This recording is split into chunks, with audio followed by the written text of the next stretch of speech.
নমস্কার বন্ধুরা, TikTok Bengali চ্যানেলে স্বাগত।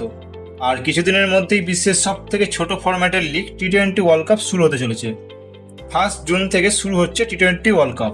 প্রথম ম্যাচটি কানাডা ও আমেরিকার ম্যাচ দিয়ে শুরু হবে, তবে তারিখটা 1 জুন হলেও ভারতের সময় মতো সেটা 2 জুন। বিসিসিআই আইপিএল চলাকালীন ওয়ার্ল্ড কাপের স্কোয়াড ঘোষণা করেছিল, তার মধ্যে কে.এল. রাহুল ছিল না। কে.এল. রাহুলের নাম না থাকায় সোশ্যাল মিডিয়াতে তুমুল ঝড় উঠেছিল। এবছর কে.এল. রাহুল আইপিএলে 14টি ম্যাচ খেলে 520 রান করেছে, কিন্তু এরপরও রাহুলের জায়গা হয়নি কেন সে বিষয়ে একটা কোশ্চেন থেকেই গেছে।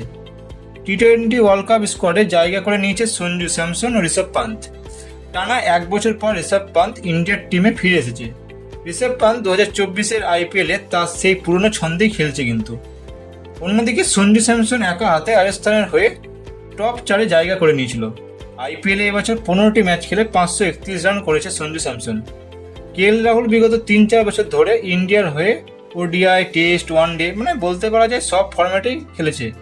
পারফরমেন্সও ভালো করেছে, তাও তাকে কেন নেওয়া হয়নি সেটাই প্রশ্ন। তবে বন্ধুরা, তোমাদের একটা কথা জানিয়ে রাখি, এবছর জয়সওয়ালের হাতে ইন্ডিয়ার ওয়ার্ল্ড কাপ পাওয়া আর না পাওয়াটা নির্ভর করবে। কারণ জয়সওয়াল যদি ব্যাটে রান না পায় তাহলে তার পুরো প্রেসারটাই রোহিতের ঘাড়ে পড়বে। আর রোহিত এই প্রেসার যদি নিতে না পারে, যদি আউট হয়ে যায়, তাহলে কোহলির কাঁধে এসে পড়বে পুরো প্রেসারটা। আর বড় লিগে ইন্ডিয়ার টপ 3-র ওপর ডিপেন্ড করে ওয়ার্ল্ড কাপ জেতাটা সম্ভব নয়। তোমরা দেখেছো অস্ট্রেলিয়া ইন্ডিয়ার ফাইনাল ওডিআই, যেখানে গিল আর রোহিত শর্মা আউট হয়ে গেছিল, তো রানটাই হলো না।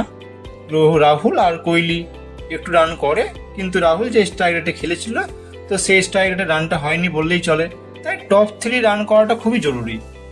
দলে থাকা 11টি প্লেয়ারকে সমানভাবে ভালো পারফরমেন্স করতে হবে, তবে ইন্ডিয়া টি-20 ওয়ার্ল্ড কাপ পাবে। বড় ম্যাচে বাই চান্স যদি কোহলি আউট হয়ে যায়, তাহলে সেদিন ইন্ডিয়া চাপে পড়ে যাবে।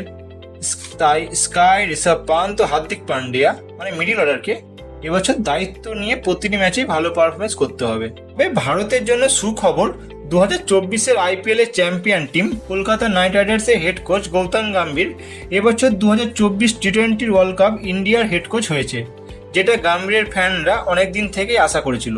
আর কোনো দলের গম্ভীর কোচ থাকলে সেই দল কি করতে পারে সেটা আমাদের সবার জানা। তাই এবছর ভারতের বড় সুযোগ থাকবে 2024 টি-20 ওয়ার্ল্ড কাপ ট্রফি বাড়িতে নিয়ে আসার। এই ছোট ফরম্যাটে বড় টিমগুলি তাদের 9 নম্বর পর্যন্ত ব্যাট করার ক্ষমতা রাখে, যেখানে ইন্ডিয়া 7 নম্বর রবীন্দ্র জাদেজা, তারপর হয় কুলদীপ আর না হয় বুমরা। তাই ভারতকে সেই বিষয়েও ভাবতে হবে, যাতে একটু রান দরকার পড়লে বা কোনো একটা ব্যাটসম্যানকে সাপোর্ট করার মতো অন্ততপক্ষে 8 নম্বর পর্যন্ত ব্যাট করার ক্ষমতা রাখে, এরকম প্লেয়ার যেন 8 নম্বর পর্যন্ত থাকে। ওডিআই ওয়ার্ল্ড কাপে আমরা আফগানিস্তানের বিরুদ্ধে অস্ট্রেলিয়ার প্যাট কামিন্সকে দেখেছি তার খেলাটা।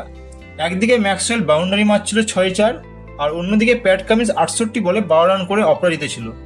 প্যাট কামিন্স যদি সেদিন আউট হয়ে যেত, তাহলে ম্যাক্সওয়েলের একা হাতে ওই ম্যাচটি বার করা জেতানো সম্ভব ছিল না, একদম অসম্ভব বললেই চলে। তাই ভারতকে ভাবতে হবে কমপক্ষে 8 নম্বর পর্যন্ত যেন ব্যাটসম্যান থাকে। ইন্ডিয়ার ওপেনার বাঁহাতি ব্যাটসম্যান জয়সওয়াল ও বাঁহাতি বোলার হর্ষদীপ সিং যদি তারা 100% দেয়, ভালো পারফরমেন্স করে, তাহলে ইন্ডিয়ার পক্ষে অনেক সহজ হয়ে যাবে ওয়ার্ল্ড কাপ জেতাটা। বন্ধুরা, তোমাদের মতে দলে কোন 11টি প্লেয়ার খেলানো উচিত নিচে কমেন্ট করে জানাও। ভিডিওটি ভালো লাগলে লাইক ও চ্যানেলটি সাবস্ক্রাইব করে দিয়ে পাশে থাকা বেল আইকনটি বাজিয়ে দিও। ধন্যবাদ।